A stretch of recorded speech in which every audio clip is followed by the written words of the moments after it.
Greetings, ladies and gentlemen.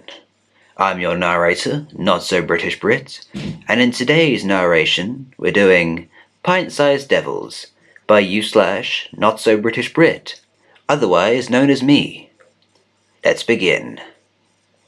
When we activated our distress beacon, what arrived was nothing like what we expected. When the Kelkin Empire decided to invade our homeworld, they slaughtered men and women alike. They allowed their soldiers to rape and torture our children. They did whatever they wished, took whatever they desired. We couldn't fight back. Their ships not only outgunned us, they outnumbered us as well.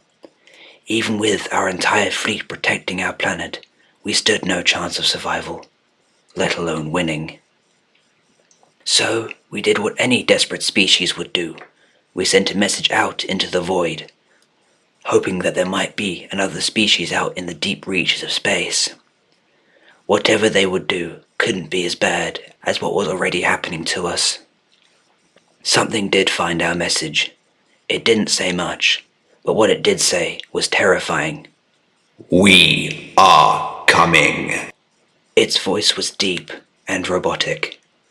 We had no way of telling what it was or what it was going to do, but we had hope. The ship that arrived was large enough to fit the entire Kelkin fleet inside one of its many hangars. At first, it just stayed there, exactly where it had warped to. The Kelkin fleet rained enough munitions into the massive ship to destroy a small moon. The ship's shields barely even flickered under the assault. But it was enough to get a reaction out of whatever was piloting the monstrosity. Thousands of small torpedoes made their way to the surface of our world. We thought it was going to obliterate everything, but the torpedoes never exploded. What came next was unheard of. The small torpedoes opened up. Tiny creatures, no larger than a child, left the torpedoes and unleashed an unholy assault upon the Empire. Their weapons didn't make the same electrical crackle as the Empire's energy weapons. Instead, they made a noise so powerful it made the Kelkin forces cry out in pain without even being near them.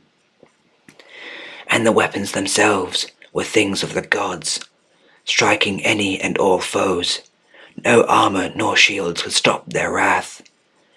Their armor sharp and black, reminiscent of demons. The Kelkin stood no chance. Their ships fell like leaves in an autumn breeze. Their soldiers hunted and killed like animals. Once it was done, it was as if the Kelkin Empire never existed. The beings marched their way to the main bunker that housed the remaining world leaders. They were menacing even while being the size of a small child. In unison, they began to remove their helmets.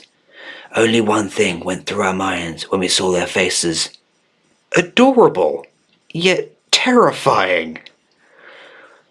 Their little faces were smooth, and their hair looked so soft compared to other mammalian species. Yet they were covered in Kelkin blood.